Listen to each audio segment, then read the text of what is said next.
Algernon's October with the check-in here at Hip Hop United. It's an honor to be able to reciprocate all the support we've been giving to our next guest. We've seen his impact in every aspect of the entertainment industry, from promotions, hosting, DJ, media personality, artist, community change agent, just to name a few. We not only appreciate his contributions to the culture, but we are grateful for him allowing us to be on the iHeart platform and studios. So please consider this one of many occasions, my brother, where we give you all these well-deserved flowers. We got Ferrari Simmons in the building. What's happening, bro? Hey, my man, appreciate you, dog. That was fire. Hey, man, got to show you love because you've given us all kinds of love, man. So let's take it back. All right, we are talking to the man that's been chasing dreams at a fast pace for a long time. That's why they call him Ferrari. How'd you get on the radio, man? Let's start from the beginning. I was just playing around in college. I always wanted to be on the radio, for real, honestly. I just had a fascination with when I was a kid, like, man, what are they doing? Why are they talking on the radio? That's a job, you know. It just sparked my intrigue at a young age. I just thought that was the coolest thing ever, to hear somebody talk on the radio and then everyone could be listening at the same time. I just thought that was just crazy. And so I always used to like listening to the radio. No matter what station, no matter what the music, I want to hear who's talking and what they're talking about. I'm fascinated with that, just naturally as a kid. So I ran track at USF, ran on the track team. But then, you know, if you're not running an Olympic time, that's a wrap, you know. So I just was kind of like figuring out things. And then my friend had like a radio show at the college radio station. I was like, wait, what? I just went up there and started messing around with the equipment.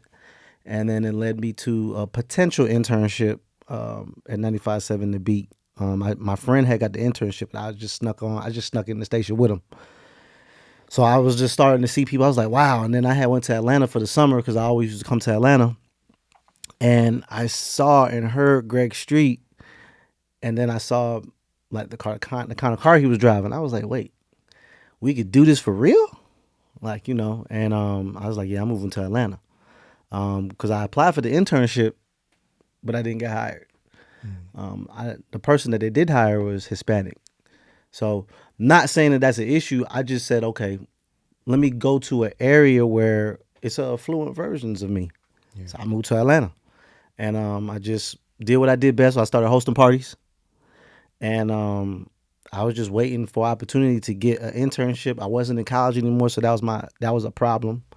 So it's hard to get an internship when you're not in college. So how do you get on the radio if you're not an intern or whatnot? So I started hosting parties, man. I was hosting them $50, $100, and I started doing all the parties where all the radio personality people in the radio stations were at. So anytime the radio got off, I was on after radio. So when it was an opportunity for someone to hire somebody new, fresh, and young, I was one of the names that got called. It was just so happened my guy DJ Holiday had got a night show at Streets 945, which was a news station. I just attached myself to his brand, and he was just like, come up there with me. So I would hang up with Holiday. You know, try not to be too long-winded, but I would hang out with DJ Holiday. This is around the time Gucci Mane kept getting locked up. So he was able to do radio for real. He was at the news station, so any high school football game, any high school basketball game, I was out there with him. Just helping. I was just helping. I would help him with the news. I would be in the clubs. This is around the time AG Entertainment was in his prime. So I'm hosting all AG parties. Kenny Burns had just got a job at Revolt, so he moved to the West Coast. So I had been there just, you know, learning how to do AG parties. He made me his number one guy at that particular time. So I'm hosting all the big parties in Atlanta. And I'm with DJ Holiday on his show. They gave me an opportunity to officially talk on Holiday's show, which then led to an opportunity to give me my own show on a Sunday at Streets. Keep in mind, this is all for free at the radio part, but I'm making my money in the clubs. Yeah. Long story short, I'm not on contract, so V103 offered me an opportunity to work for Greg Street to be his producer. I automatically said yeah, because that's the reason I moved up here. I heard Greg Street on the radio. And I took that, I left Streets, and then I learned how to do radio. I want to say that was my college. I was with Greg Street for a year and a half. I learned how he did everything. He taught me everything. One time for Kenny Burns, too. Kenny Burns, Greg Street, Big Tigger. They all played a part in getting me at V103. And one time for Reggie Rouse, who's still the PD there. But I learned everything about radio. It was very professional. Coming from streets, being a new station, going to the biggest station at that particular moment, V103, we had autograph cards, we had a promotions team. We had, everything looked good and fresh, and it was very professional. You could hear the radio station all throughout Georgia. And just being that brand attached to my name just bigged my name up. And then I was the young guy. So what did I do? All the young guy stuff. Migos were new. Brought the Migos up there. 21 Savage was new. Brought 21 Savage up there.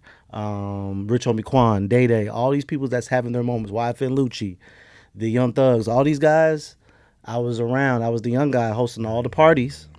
And then, I'm doing all the big interviews at the time when they weren't as big. They were coming up. So then as they rose, I rose. And that's just how it happened. And then eventually I got a full-time offer to do full-time back at Streets.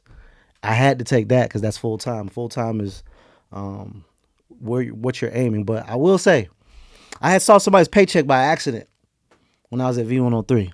And I said, oh, okay. This is $27,000 every 2 weeks? Hell yeah. Let me figure this out. Let me figure out how to get to there. I ain't get there yet, but just know when I pull up and I might have a parrot on my shoulder.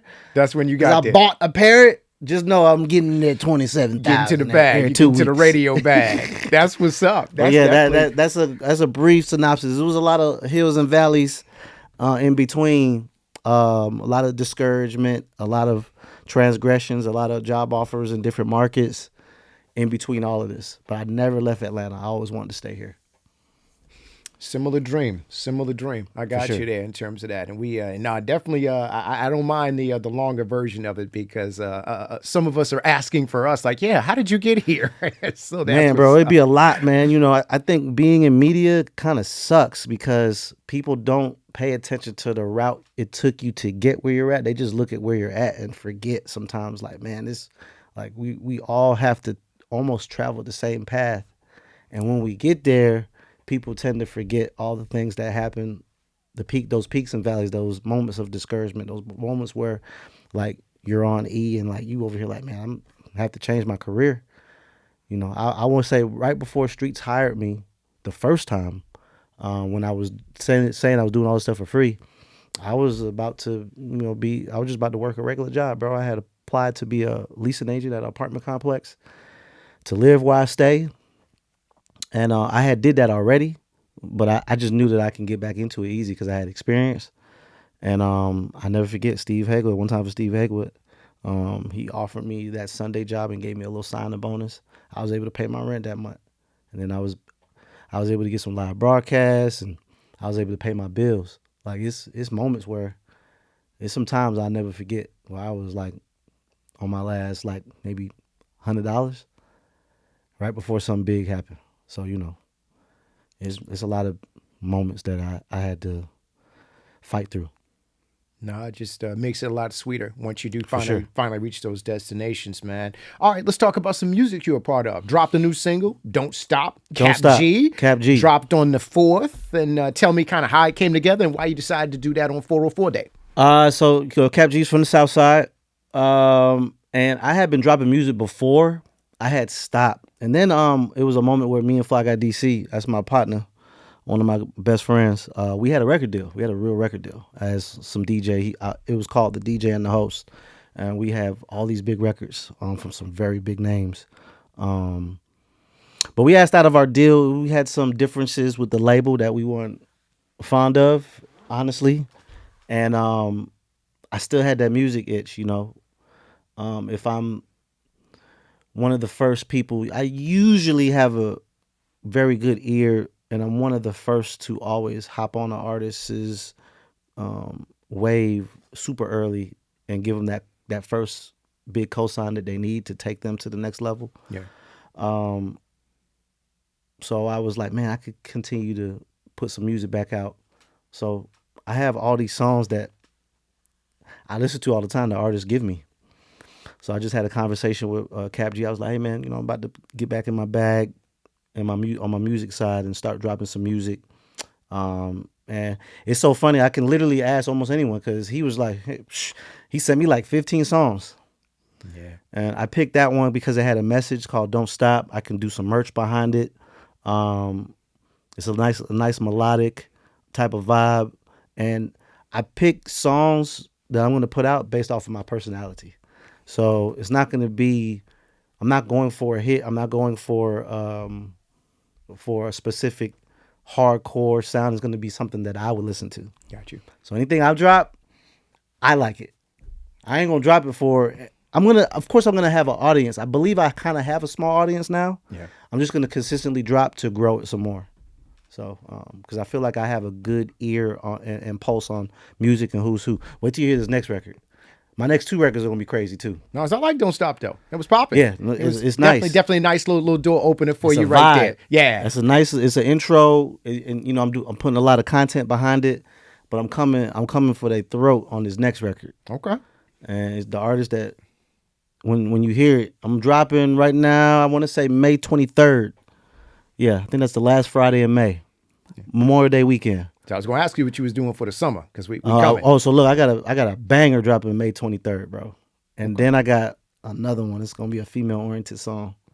It's on some vibes for sure. Okay. Yeah.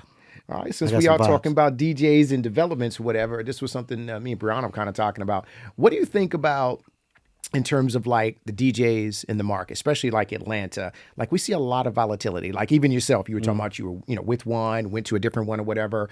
Why do we see so much volatility in terms of these different people in these different stations? You mean so clarify a little bit more as far as like The personalities, the radio personalities and the DJ. more so like differences, beef, or like in general, why we see the volatility we see, competition, man. why people are always kind of moving around, and we were just noticing it seems like Atlanta is a lot more active in that area, if that makes sense. Yeah, it's very aggressive competition. It's a lot of lounges, a lot of bars, a lot of clubs, or it's not even clubs no more. It's like a lot of lounges and bars, and you got to be on your stuff. You know what I'm saying? You got to be on point, and the competition is real.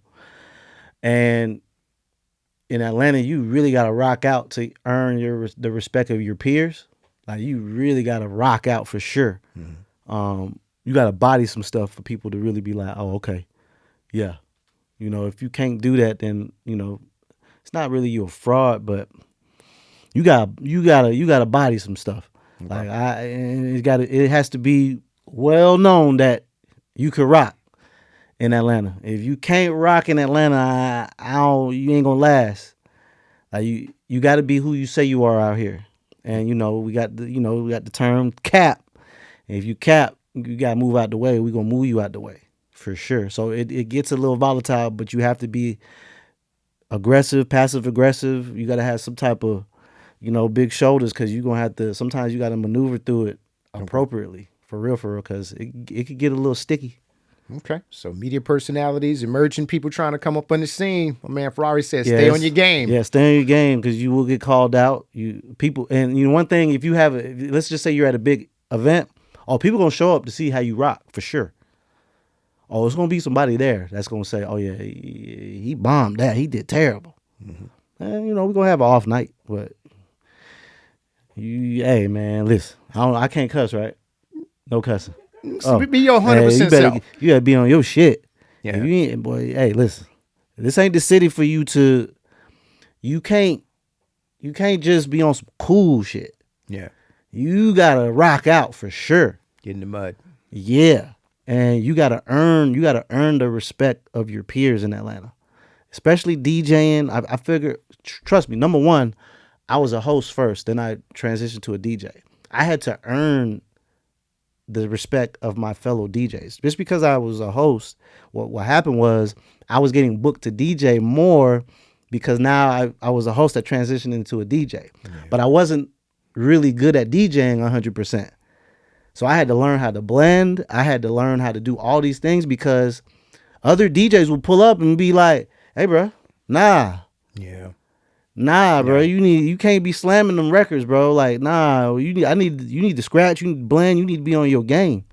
Like, you gotta rock. Yeah. If you're gonna be a DJ, you're gonna have to rock for real. So I will have to practice, bro. That's Atlanta for sure. Okay. You gotta rock. Okay. Or you're gonna get out the way, or someone gonna move you out the way. No, that makes sense. That makes sense. All right, gear switch. Let's talk about something going on in the market sure. right now. Let's talk about Drake real quick. What you think about some of the new developments in his lawsuit in terms of potentially seeing contracts, and even what you think about that new Nokia song? Well, first of all, Nokia is one of my favorite new songs. Yeah, it does go hard. And I want to say this, man. It's very important to like Drake and Kendrick. It's okay. I agree. I like Drake and I like Kendrick. And as far as the lawsuit, that's not Drake. That's his lawyer team Okay. that is trying to justify some things. Yeah, did they talk to him about it? I'm pretty sure. Did he say no? I'm pretty sure he didn't. But I'm pretty sure, like, it is what it is. But one thing about Drake, he gonna give us some hits, bro. Like, first of all, Nokia is one of my two of my kids in my. I got 5 kids. Me too. So damn, you got 5? 3 boys, 2 girls. That's what's up. Damn, I got 4 girls, 1 boy. My daughters love Nokia. Drake know how to make hits, bro. It's okay. Like, he gonna be all right. Yeah. He lost the battle. It's cool. He ain't gonna stop being Drake though. Drake is up there with the Beatles, my boy. True. For sure. True. No, very true. Very true. For sure. Very true. So, you know. All right. For somebody like yourself, for somebody like we were talking about earlier about aspiring people trying to get on or whatever, how does an aspiring personality, somebody who wants to get on air, who wants to be on the radio, how do they catch the attention of a program director or anybody? In Branding. Terms of, go. Branding. Media personalities have to have a strong brand now. It's not about talent. You can literally look and see that it's not about talent. Mm-hmm. But you can look and see it's about branding and who has a strong brand, who has a big following, who has the respect of the people, who can go somewhere, do something, and people show up, who has good partnerships within the framework of the city that they live in. I can get the mayor on the phone if I need to. I can get Jeezy on the phone if I need to. I can get a hold of someone close to Drake if I need to. I can get a hold of someone like a Rick Ross. I can call a Charlemagne. I can call a Envy. I can make these phone calls. You have to be as much tapped in as possible. I feel like the days where you just have to be good, that's done. So if you are aspiring to become a big media personality, a streamer, because let's not leave out streaming. True. I feel like you should have your own platform popping and booming that's self-sustainable with or without a partnership with a radio station, a club, or whatever, because you should be the asset that they should want to employ. And once people understand that, everybody's going to be trying to hire whoever you are. That's dope. For Definitely sure. about branding. What's some things you want to do outside of music, my brother? So I am releasing a book. It's called Little Rari. So I'm going to be doing a series. They're all going to be after my kids. My first book is Little Rari Learns to Read. One time for Mind Publishing. I appreciate them. I'm bad on the emails. I'm going to get my email stuff. I'm going to step up my email game. But I'm dropping my first book. My reading with Rari program is 10 years old. So a lot of the kids I started with I gear it towards kindergarten to 2nd grade. A lot of the kids who I've started with are in high school now. It's funny when I see them when I'm out, they be like, Ferrari. It was like, do you remember you read to me in 3rd grade? You read to me in 1st grade. That's amazing. I remember you because I always listen to you on the radio. And the moms be like, dude, he talks about you or she talks about you all the time. Happened to me in Publix not too long ago. That actually is more of a joy to me than anything else, is my give back. So I'm very philanthropic. That's more so the lane that I will always be in. I'm probably going to be reading to kids until my last breath. It doesn't matter if I'm on the radio. It doesn't matter what I'm doing. I'm going to be in schools, reading to the youth, inspiring them to learn how to read. So author would only be right. Why am I reading to kids and not reading my own book? So my first book is Lil Rari Learns to Read, about my son. It didn't take him too long to learn how to read. He needed a little bit of extra motivation. So I had to be energetic and read to him a special way for him to get excited about it. Okay. So I just used that to do my reading program. That was number 1. Number 2, my second book is going to be a coloring book. My daughter Chase loves to color. So it's going to be a coloring book. It's going to have characters and blah, blah, blah, blah. That's going to be cool. My third book's going to be a little bit more in depth. That's going to be with my daughter, Bria. She's going to be 17 this year. And that's going to have like chapters. So, gotcha. I haven't gotten to the third book yet, but I'm completing my coloring book. My first book is done. It's going to be published and available that you can buy. And I'm geared towards the elementary school. So Metro Atlanta, I'm working on getting my book in those schools. So, that's why I stay in the schools, man. So, hey, man, order that Ferrari, or order my book, get in that library, man. And then we're going to do a little book signing tour. Yeah, Reading with Ferrari is an amazing program. I've seen you do some things with that, man. I love that. I'm glad you kind of brought that up. Since we're speaking about family, let's go ahead and wrap this up. What legacy are you looking to leave behind? Do you want your family to kind of follow in your footsteps in terms of media or anything that you've been doing? I just want my family to be themselves. It's funny because my son plays baseball, and he always tells me, Dad, I don't want to play basketball. I was like, okay, well, you're going to do something. You're going to play some type of sports. But I'm always telling him, what's your passion? I'm always telling my oldest daughter, what's your passion? Let's do what you want to do. It's okay to make mistakes. I feel like I am the first person in my family to have a college degree, go to college, finish college. Mm-hmm. But I felt like I didn't need to go. I already knew what I wanted to do. Right. I knew I wanted to go on the radio. Straight out of high school, I already knew what I wanted to do. I felt like I should have just did straight there. But, I like going to college. College teaches you discipline and self-awareness. And I saw a lot of examples of like, oh, wow, he dropped out. Oh, wow, he got a baby with such and such. And I just saw a lot of things in college that you'd be like, wow, freelancing type of things that happen. But I tell my kids I want them to be unapologetically themselves, and I want to support them. I feel like my parents did a great job with me, but, they didn't know, what I'm saying? My mom and my dad's idea of success was like getting a job with health benefits, right, and a 401k. Yeah, stability. Yeah.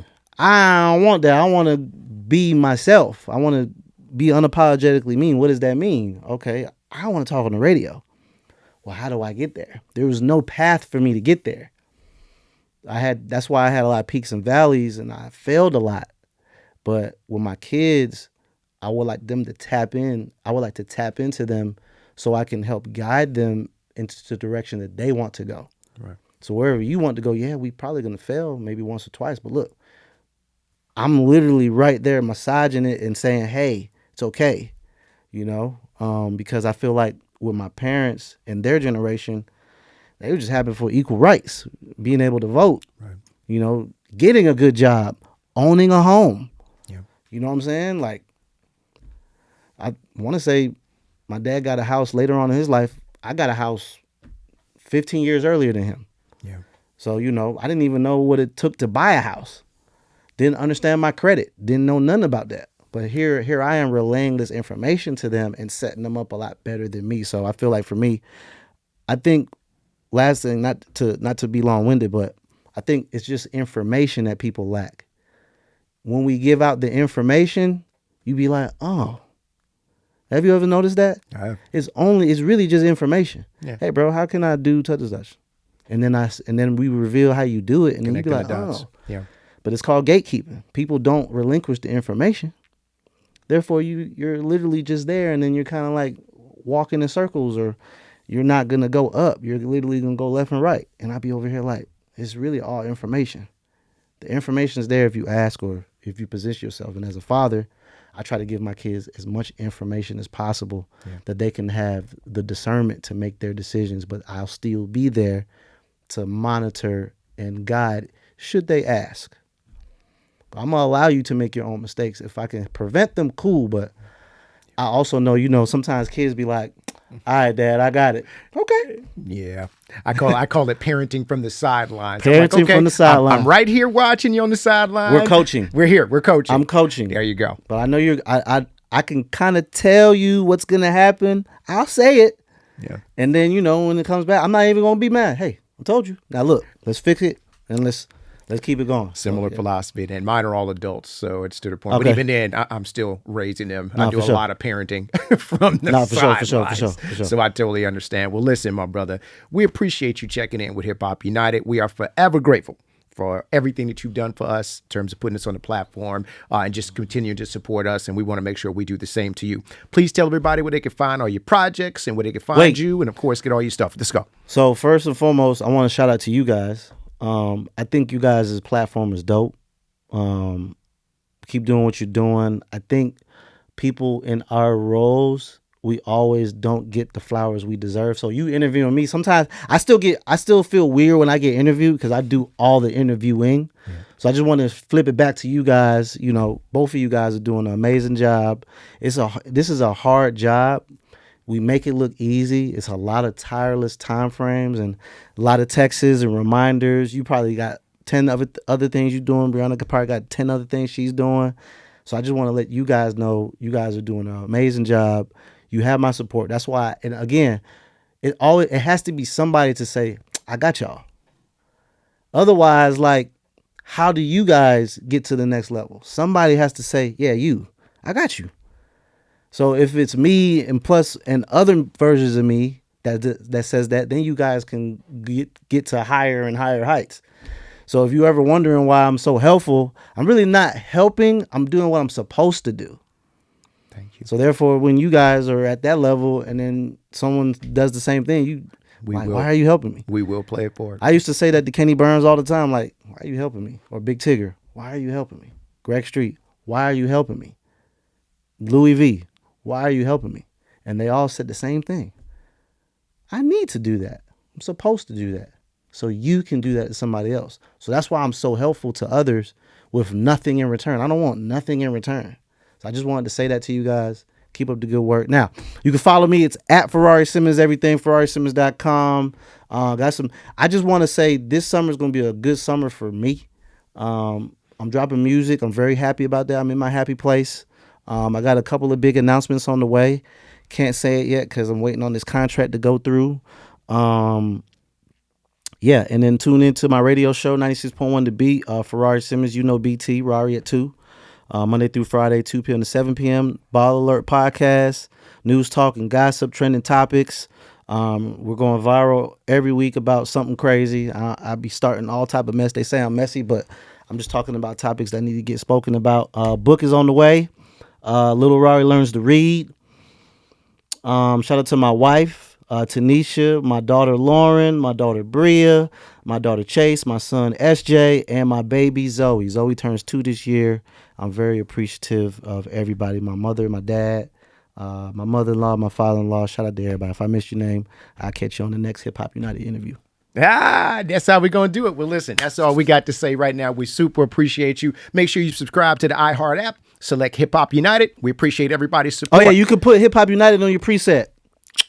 So add Hip Hop United on your preset. Download that free iHeartRadio app. You can listen to the Ball Alert Show, Hip Hop United, and 96.1 The Beat. How about that? We're just going to end it like that. What Ferrari said, Hip Hop United with the check-in. Let's go.